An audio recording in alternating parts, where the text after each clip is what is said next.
예수 그리스도의 이름으로 기도드립니다. 아멘. 여러분 느끼시죠? 봄이 왔습니다. 저희 집 앞에 목련이 이제 봉오리를 이제 피고요. 그리고 저 좀 남부 지방을 지난 주간 내려갔는데 개나리가 살짝 핀 것도 목격했습니다. 봄이 온 게 맞는 것 같습니다. 날씨도 너무 따뜻하죠. 네. 우리 그러면 봄이 왔으니까 봄 인사 한번 해야 되겠죠. 옆에 분들하고 우리 인사 나눌 텐데 봄이 왔습니다. 우리 좀 이렇게 좋은 표정으로 인사 나누겠습니다. 봄이 왔습니다. 봄이 왔습니다. 자, 봄이 어떤 의미를 갖습니까? 봄은요, 다시 시작한다는 그런 의미를, 그런 느낌을 우리에게 줍니다. 우리 지난 겨울 얼어 굳어있던 모든 것들이 다 녹아내리는 그런 거죠. 우리가 우리 신앙 또한 그랬으면 합니다. 코로나로 혹은 지난 겨울 때문에 굳어있던 그 신앙의 약간은 좀 딱딱해진, 약간은 고정되어 버린, 게을러진 그런 모습들이 다시 새롭게 시작되는 그러한 시간이 우리 이 봄을 계기로 시작했으면 좋겠습니다. 자, 그래서 옆에 분하고 한 번 더 인사할 텐데요. 다시 시작입니다. 우리 이렇게 한 번 더 인사 나누겠습니다. 다시 시작입니다. 다시 시작입니다. 다시 시작입니다. 예. 여러분, 어제까지 잘 못하셨더라도요, 어제 거에 막 얽매여 있지 마시고, 오늘부터 다시 시작한다 생각하시고서요, 지금부터 달려가는 겁니다. 그게 주님께서 기뻐하시는 우리의 성도의 모습이 될 것입니다. 자, 오늘 우리 계속해서 요나서를 살펴보고 있는데요. 벌써 세 번째 시간입니다. 오늘 처음 하나님의 명령을 듣던 때에 요나는요, 두 갈래 길에 서 있었습니다. 하나는 순종해서 니느웨로 가는 길과 다른 하나는 불순종해서 다시스로 도망가는 길이었습니다. 요나가 선택한 길은 우리가 알다시피 다시스였습니다. 다시스로 도망을 갑니다. 아수르라는 원수의 나라, 그 나라의 수도로 니느웨로 굳이 가서 하나님의 그들을 구원하는 것을 보고 싶지 않았던 거예요. 그래서 불순종하는 길을 선택합니다. 우리가 믿음의 길을 가다 보면요, 이 두 갈래 길을 종종 만나게 됩니다. 다시스 아니면 니느웨. 그리고 이런 선택의 문제가 우리 삶 가운데 계속 이어지죠. 다행히 하나님께 순종해서 니느웨를 선택하면요, 괜찮죠. 다행히. 그리고 하나님의 은혜를 많이 베풀어 주십니다. 그런데요, 문제는 불순종의 다시스를 선택할 때에 그 문제가 생깁니다. 하나님은 자기 백성이 다시스로 가게 그냥 내버려 두지를 않으시거든요. 요나처럼 예비해 두신 니느웨로 돌려보내시는데 그 과정에서 고난이라는 도구를 사용하십니다. 정확히 말하면요, 고난을 통해서 자기 백성이 회개하게 하십니다. 그게 하나님의 방법입니다. 오늘 본문이 바로 이 고난을 통해서 다시스에서 니느웨로 방향이 바뀐 요나의 회개의 기도, 그 기도가 나오고 있습니다. 이 요나의 기도를 통해서 불순종의 다시스 길에서 순종의 니느웨로 돌아서게 하는 진정한 회개가 무엇인지 함께 생각해 보려고 합니다. 어우, 저는 굳이 회개를 할 필요가 있나요? 회개라고 하면 너무 부담스러워요. 회개 안 했으면 좋겠는데. 여러분, 아십니까? 예수님께서 이 땅에 오셔서요, 공생의 사역을 시작하는 그때 제일 처음 선포하신 말씀이 무엇이냐? 선포하신 복음이 무엇이냐? 회개하라 천국이 가까이 왔느니라 였습니다. 회개하라 천국이 가까이 왔느니라. 회개하는 것은요, 그만큼 중요한 것이고요. 하나님 나라로 가는 아주 중요한 단계라는 과정이라는 겁니다. 우리가 죄가 있다면요, 어제 죄를 지었다면 오늘 다시 회개하는 게 그거는요 부끄러운 게 아닙니다. 회개는요 부끄러운 게 아니에요. 다들 부끄럽게 생각해서 회개하는 거는 참 어렵고 회개하면 채통이 무너지고 아닙니다. 오늘 이 회개에 대해서 우리가 좀 더 진지하게 생각해 볼 것입니다. 여러분, 회개 그 시작이 무엇이냐? 회개의 시작은요 내가 잘못 가고 있구나라는 것을 깨닫는 그 깨달음부터 회개가 시작됩니다. 그 깨달음이 없으면요 회개가 안 나오죠. 회개할 수 없죠. 예전에 부교육자를 있을 때 한 성도가 한테 전화가 왔습니다. 아버님이 입원하셨대요. 그러냐고. 그래서 신방을 가기로 약속을 잡았습니다. 신방을 가기로 약속을 잡았어요. 서울대병원에 입원했다는 겁니다. 서울대병원이요? 그러면요 제가 가서 연락을 드릴게요. 인사드리고 기도해 드리겠습니다. 그랬더니 알겠다고 해요. 그래서 부릉부릉 차를 타고서는 그 면회 날짜가 중환자시기 때문에 시간이 정해져 있는 거예요. 시간 맞춰서 가느라고 막 부랴부랴 차를 타고서 서울대병원을 갔습니다.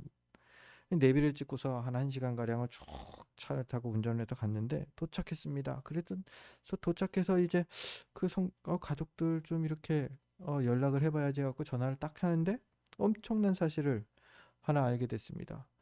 서울대병원이 2개 있더라고요. 저는 당연히 종로에 있는 서울대병원, 대학로에 있는 서울대병원이겠거니 해갖고 갔는데 아니래요. 분당에, 성남에도 서울대병원이 하나 더 있대요. 거기에 입원하셨대요. 결국 그날 신방 못했죠. 거기서 그 면회 시간이 제한되어 있어갖고 가는데 또 1시간이더라고요. 못 갔습니다. 우리가 딱 그렇죠. 내가 지금 가는 길이 잘못됐다는 거를 깨닫는다면요. 돌아갈 생각을 할 수가 있습니다. 잘못됐구나. 엄두를 냅니다. 그런데요. 잘못됐는지 깨닫지조차 못하면요. 회개의 기회조차도 갖지를 못한다는 겁니다. 그래서 회개의 시작은요. 내가 잘못 가고 있구나 라는 것을 깨닫는 데에 있다는 겁니다. 어떻게 깨닫죠? 하나님께서 우리에게 나침반을 주셨습니다. 바로 이 성경이 우리에게 니네로 잘 가고 있는 건가 아니면은 불순종의 다시스로 가고 있나 분별할 수 있는 이 기준점을 하나님께서 우리에게 주신 거죠. 바로 성경으로 우리가 제대로 가고 있나 잘못 가는지를 깨닫게 된다는 겁니다. 우리가 신앙의 여정을 가는 동안 죄가 죄인 줄 모를 때는 죄의 길을 가는데 참 주저하지를 않더라고요. 뭐 이렇게도 살고 저렇게도 살고 나는 어제까지도 이렇게 살았는데 왜요? 죄인 줄 모르면은 그럴 수 있습니다. 그러다가 이게 불순종의 길이구나. 성경 보니까 이게 다시스로 가는 길이구나. 라는 거를 깨닫고 나서야 고민을 하기 시작합니다. 돌아가야 되나? 이런 삶을 살지 말아야 되나? 그런데요, 아시다시피 죄를 깨닫는다고 해서요, 모두 회개하는 건 아니더라고요. 스스로 깨닫고 회개하는 이들도 분명 있고요. 참 복된 일이지만은 알면서도 죄의 길을 어쩔 수 없이 그대로 가는 성도들도 많이 있다라는 겁니다. 오늘 회개의 문제는요, 불신자들이 아니라 우리 성도들의 문제잖아요. 알면서도 죄의 길을 그냥 갑니다. 왜요? 이거를 돌이키자니 자기가 내가 잘못했다라는 것을, 내 잘못을 인정해야 되거든요. 나 이게 잘못됐다. 그 인정하는 게 그렇게 어렵더라고요. 자기를 정당하기 위해서 그냥 계속 갑니다. 요즘 가끔씩 뭐 주변의 목사님들을 뵙습니다. 뭐 전화 통화를 하기도 하고요. 그러면은 그 목사님들하고 얘기를 나누다 보면은 그런 얘기를 해요. 뭐 코로나 얘기가 당연히 나오죠. 그래서 코로나 거 때문에 뭐 어떠십니까? 물으면은 다들 뭐 그렇대요. 제일 힘든 게 뭐냐? 젊은 세대 젊은 집사님이 30대, 40대, 뭐 20대 청년, 10대 중고등부 교회를 잘 안 나온답니다. 60, 50, 60, 70 뭐 넘으신 분들 그런 뭐 권사님, 집사님들은 뭐 나오지 말라고 해도 막 나오신대요. 그런데 젊은 세대들이 싹 사라졌다라는 겁니다. 그게 요즘 목사님들 얘기를 나누면은 그분들이 하시는 고민이에요. 어떻게 그들 다시 교회로 돌아오게 할까? 젊은 세대들은요, 코로나 때문에 어쩔 수 없다고 말하면서 주일 성수를 포기합니다. 이게 무슨 얘기는, 뭐 온라인으로조차도 안 드린다는 거예요. 이 지금 고민하시는 것들은. 뭔가 이렇게 지금 연결고리가 계속 있다라는 것을 흔적이라도 남으면 좋은데, 흔적조차 없이 젊은 세대들이 그냥 교회에 탁 끊어져 버려 있다는 거. 그게 문제라는 거거든요. 주일 성수를 그들이 어쩔 수 없다는 이유로 포기하기 시작한 겁니다. 언제요? 코로나가 시작되면서. 어느 부분은 어쩔 수 없었던 것 같아요. 그런데 정말 어쩔 수 없는 일입니까? 지금? 아니죠. 이미 뭐 그 방역 그 당국에서도 얘기를 하다시피 방역을 철저히 하면서 대면 예배하는 것에 대해서 뭐 이상 없다고 인정을 했습니다. 또 뿐만입니까? 그뿐 아니라 상황이 여의치 않고 너무나 민감한 그러한 업종에 있다면은 온라인 예배로 실시간 예배를 이제 대부분 우리 같은 작은 교회도 다 준비를 해서 이 대면 예배가 안 되는 분들을 온라인 예배를 드리세요. 다 그 문을 열어놨습니다. 어쩔 수 없는 게 아니죠. 예배 주일 성수를 포기하는 것은 이제 어쩔 수 없는 일이 아닙니다. 방법을 모색해 갖고 노력하면은 할 수 있게 되어 있습니다. 문제는 편하고 익숙해지니까 이제 괜찮다는 거를 알아도 이제 함부로 이제 엄두를 내지를 않는 겁니다. 자기가 내가 어쩔 수 없다면은 자기는 괜찮거든요. 자기 정당화가 되거든요. 그런데 안 그렇다면 주일 성수를 안 하는 죄를 짓게 되니까는 그걸 인정하기가 어려운 겁니다. 그래서 그분들 고민을 들으면서 참 저는 감사를 많이 합니다. 아, 우리 세움교회는 참 젊은 세대가 절반인데 그래도 예배 때 그 코로나 때문에 예배 못 드린다는 분은 아직까지 없거든요. 온라인으로라도 예배를 드리고 그러시니까 참 감사한 감사 제목입니다. 다시 돌아가서요. 기억할 것은요. 은혜가 풍성하신 하나님께서는 이렇게 죄인 줄 알고도 돌아서지 않는 자기 자녀들, 자기 자녀들을 그냥 내버려 두지 않으신다라는 겁니다. 왜요? 성경이 말합니다. 사랑하는 자녀에게 매를 드는 것이 사랑이다. 매를 들어야 한다라고 말합니다. 하나님께서도 그렇죠. 고난이라는 도구까지도 사용하셔서라도 그 사랑하는 자녀를 돌아서게 하신다는 겁니다. 오늘 대표적으로 요나가 그렇습니다. 타시스로 도망치던 요나를 하나님이 너무 사랑하시는 겁니다. 불순종의 길에 그냥 남의 자식처럼 내버려 두고 사생아처럼 내버려 두지 못하겠다는 겁니다. 그래서 그 도망치는 요나가 하나님께서 보내시는 큰 폭풍을 만나게 하죠. 그리고 나서야 요나의 다시스 여정은 끝이 납니다. 니느웨로 돌아서게 되죠.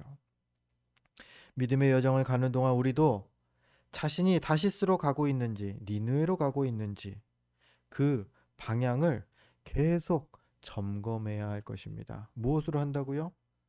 하나님의 말씀으로.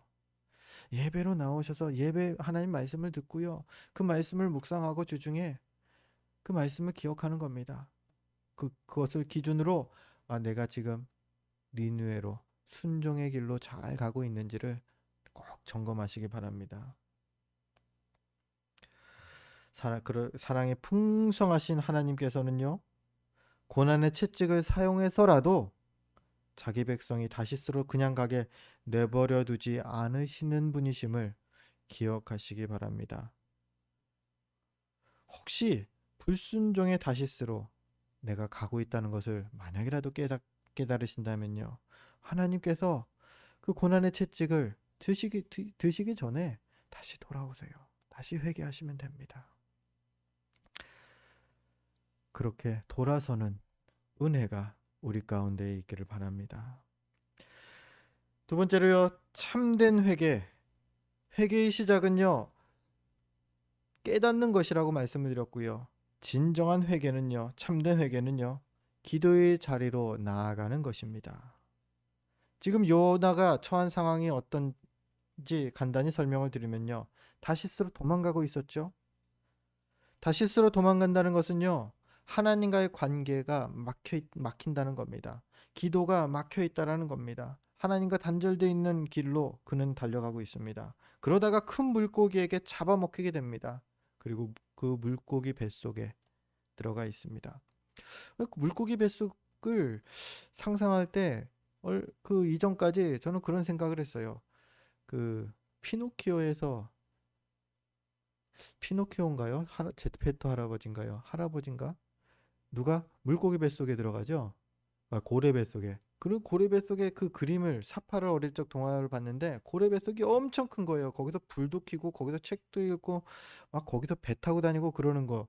그 그림을 기억 보면 어 봤던 기억이 나는데 요나가 그런 물고기 뱃속에 들어가 있었을 것이다라고 어릴 때는 생각했는데 지금 생각은 꼭 그렇지 않을 수 있겠다라는 생각을 합니다. 오히려 옴쭉달싹 못하는 아주 좁은 그런 뱃속이 아니었을까. 그래도 큰 물고기잖아요. 사람 하나를 잡아서 그 안에 있을 정도로. 그런 생각을 합니다. 얼마나 답답했을까? 얼마나 갑갑한 그러한 상황일까? 그것을 연상하게 생각하게 됐습니다. 지금 요나가 그 뱃속에 물고기 뱃속에 있는 거죠. 그런데요. 그 자리가 요나에게 죽음의 자리가 아니라 하나님께서 예비해 두신 기도의 자리였다라는 겁니다. 그곳에서 요나는요. 하나님께 회개하고요. 그리고 그 직전까지 자기만 보던 시선을 주님께로 돌리는 그런 계기를 갖게 됩니다. 그 좁디 좁은 그 물고기 뱃속에서 말이죠. 여러분 시선은 참 중요합니다. 시선의 끝에는 우리 마음이 있기 때문이죠. 좋아하는 이성이 있다 그러면요 어떻게 됩니까? 곁눈질로라도 그 사람을 그 상대를 계속 보게 돼요. 왜요? 마음이 있으니까 관심이 있으니까요. 이런 사람도 있죠. 직장 다니는 분들은 뭐 주식이 요즘은 막 다 생활화돼 있어요. 주식의 마음을 뺏긴 사람들 얘기를 들어봅니다. 아침 일어나면서부터 계속 주식 시세표 그 표를 계속 봐요. 이걸 놓지를 못한대요. 이 올라갈 때 한번 1위 내려갈 때 1위 1위를 막 하루에도 몇십 번을 왔다 갔다 하는 그러한 그 생활을 한대요. 왜요? 주식에 마음을 뺏겨서 주식에 시선이 가니까 그렇게 된다라는 겁니다. 시선의 끝에는요, 우리 마음이 있습니다.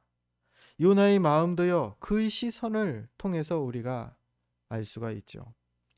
우리 지난 시간에 보았던 1장 3절에 보면요. 요나는요, 여호와의 얼굴을 피하고 있습니다. 여호와의 얼굴을 피하기 위해서 다시스로 가는 배를 탔고요. 그 여호와의 얼굴을 피한다라는 것은 그 시선을 피하는 거잖아요. 눈을 마주치지 않겠다라는 거예요. 아예 등을 보이겠다라는 겁니다. 그런데 오늘 본문에서는 어떻습니까? 그 시선이 바뀌어 있는 것을 발견하게 됩니다. 오늘 4절 말씀인데요. 우리 4절 말씀 함께 읽어볼까 합니다. 함께 읽겠습니다. 내가 말하기를 내가 주의 목전에서 쫓겨났을지라도 다시 주의 성전을 바라보겠다 하였나이다. 어디를 보겠다고 합니까? 주의 성전을 주님이 거하시는 그 이 하나님의 임재의 상징인 주의 전을 바라보겠다. 주님을 바라보겠다라는 겁니다, 이제. 더 이상 주님께 시선을 피하는 그러한 모습이 아니라 주님을 바라보겠습니다. 말합니다. 요나는 하나님께서 주신 고난을 겪으면서 그 마음이 하나님께로 돌아서게 된 것입니다. 그렇게 주님을 바라보게 된 요나는요, 주님이 예비하신 기도의 자리에서 진정한 회개, 참 회개를, 참된 회개를 하죠. 어디라고요? 바로 물고기 뱃속에서 말이죠. 여러분, 요나의 기도의 자리는 물고기 뱃속이었습니다. 지금 여러분의 기도의 자리는 어디입니까? 새벽에 보면요, 우리 교회뿐만 아니라 다른 교회에 있을 때도 항상 그랬어요.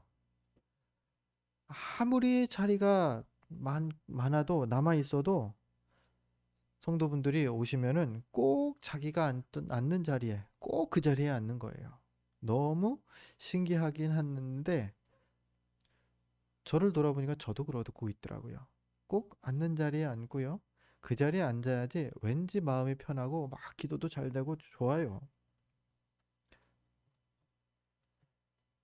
뭐 이게 기도의 자리일 수가 있죠. 물론 꼭 이렇게 물리적인 자리, 이 자리만을 얘기하는 것은 분명 아닐 것입니다. 직장에 출근해서 5분 동안의 시간, 그 시간이 기도의 자리가 되는 사람도 있고요.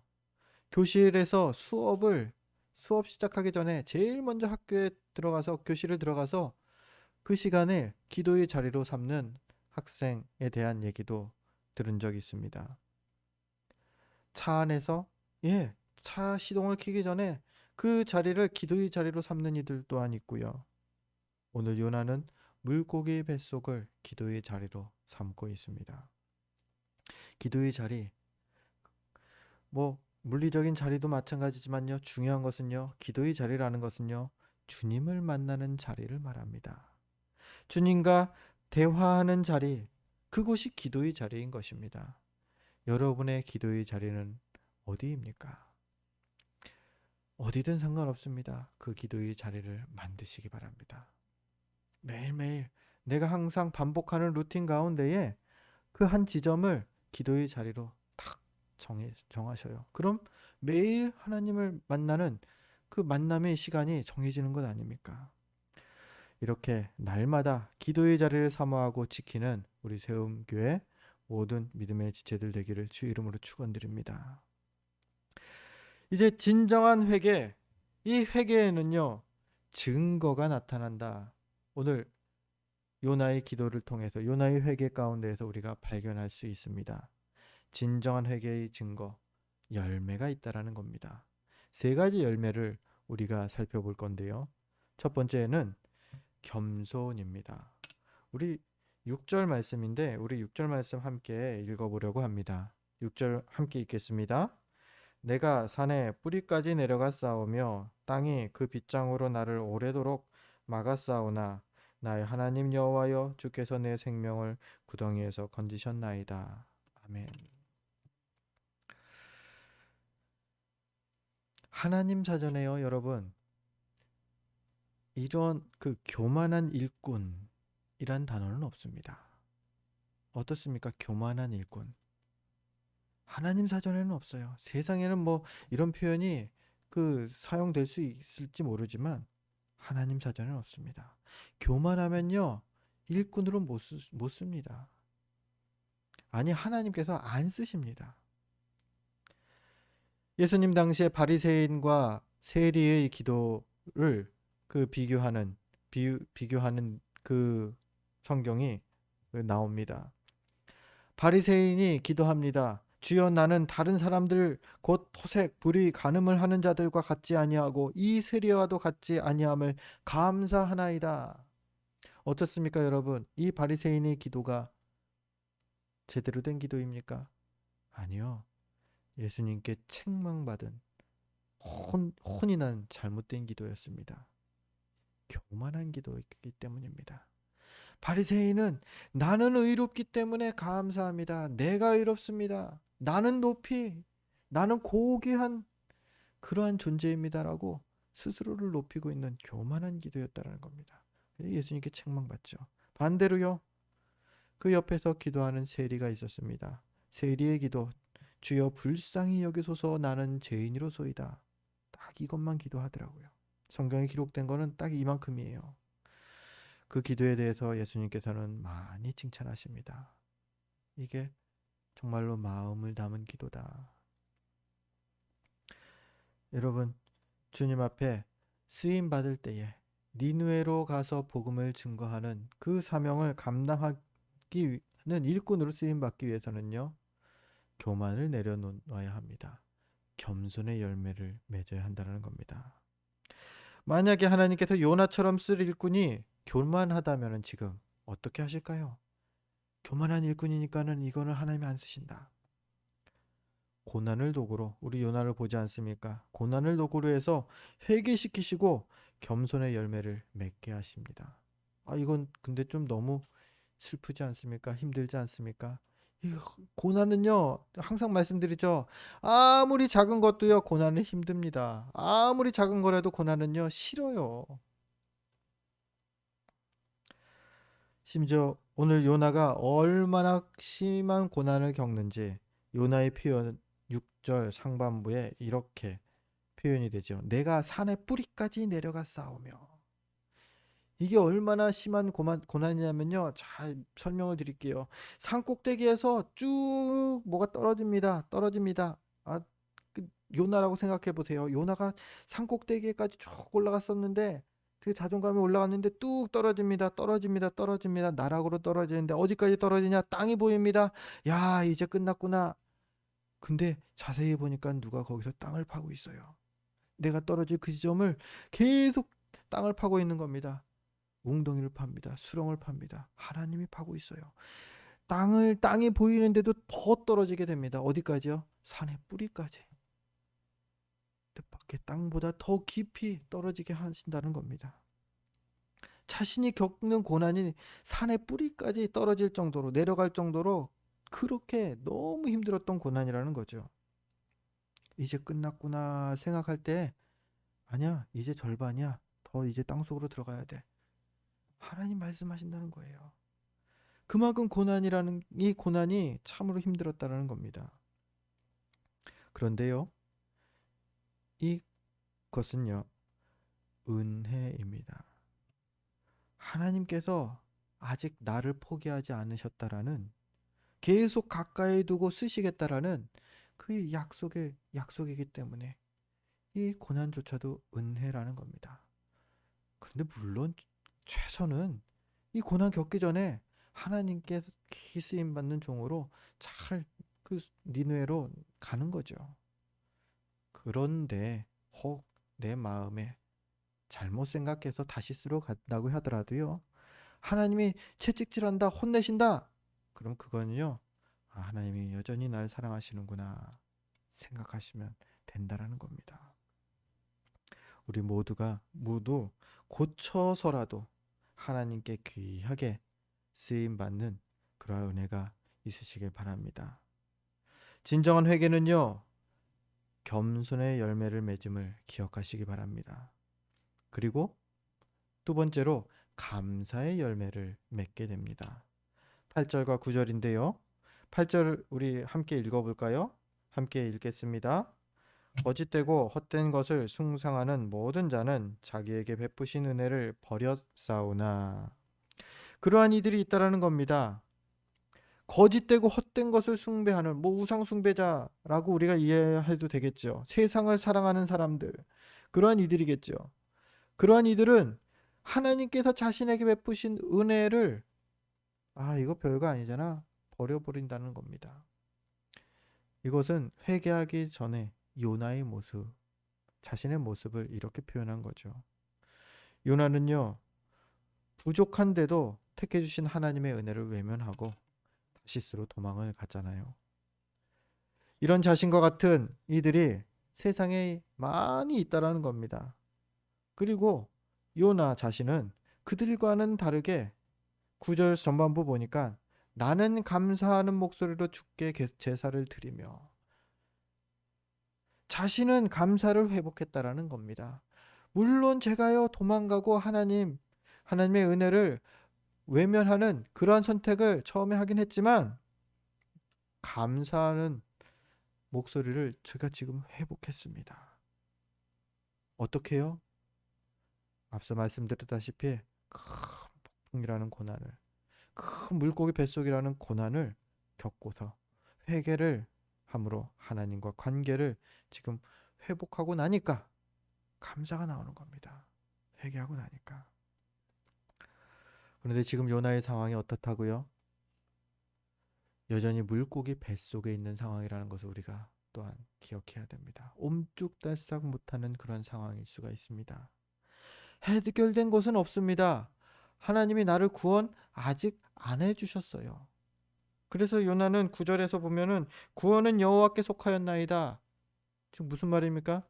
저를 구원하시는 이도 구원하지 않으시는 것도 하나님께서 정하시는 겁니다. 주님께 맡깁니다. 말하지 않습니까? 여전히 물고기 뱃속에서 해결된 것이 없는데도 전과 다르게 요나는 감사를 고백합니다. 그 몇 분 전 배 위에 있을 때에, 배 밑에서 누워서 잠자고 있을 때에 하나도 감사하지 못하고 불평하고 원망하고 왜 하필 하나님 니느웨를 구원하려고 생각하시는지 도저히 하나님을 이해 못하고 분노 때문에 다시스를 향하던 요나였는데 단 몇 분 사이에, 몇 시간 사이에 감사를 고백하게 된 겁니다. 오히려 전보다 더 힘든 상황에서 말이죠. 보통은 편하면 우리가 생각합니다. 편하면 감사하고 힘들게 되면 불평할 거라고 말이죠. 그렇지만 우리 생각과는 다르게요. 감사는 상황에 영향을 받지를 않습니다. 아무리 힘들어도요, 감사하는 사람이 있잖아요. 그리고 반대로 아무리 편해도요, 불평하는 사람 참 많습니다. 상황이 감사를 만들지 않습니다. 물론 좋아져서 감사할 수는 있는데 그 상황 때문에 감사하는 게 아니라는 거죠. 감사는요, 은혜의 영향을 받는 겁니다. 8절에 우상 숭배자들이 나옵니다. 그들은요, 하나님의 은혜를 버리고 하나님께 감사하지를 않지요.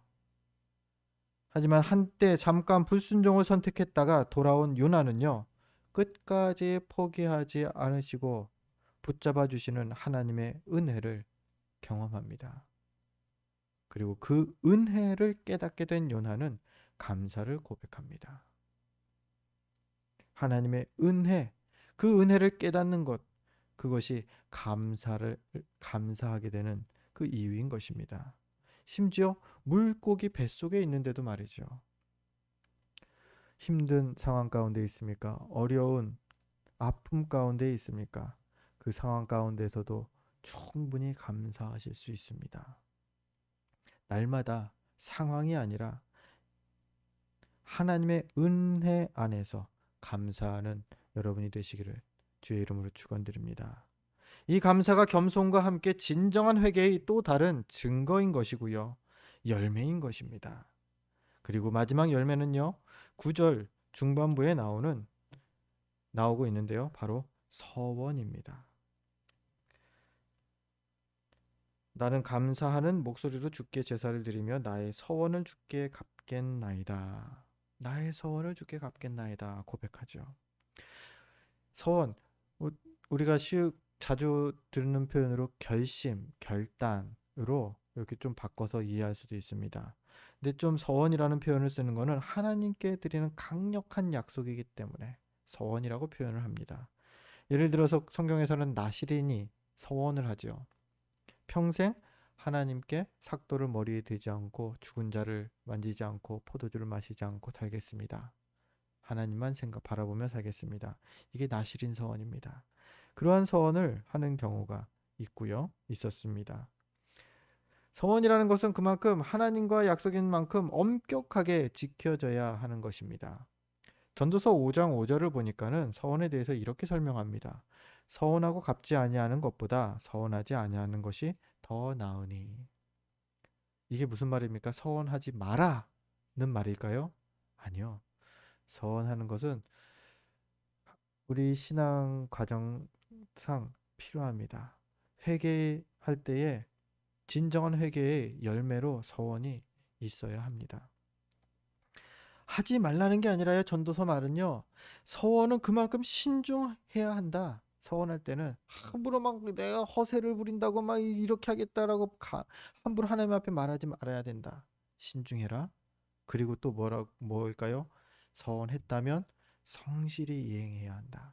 그것을 담는 그 교훈을 담는 것이 전도서 방금 읽은 말씀입니다. 이 서원은 그런 것입니다. 하나님께 드리는 강력한 약속.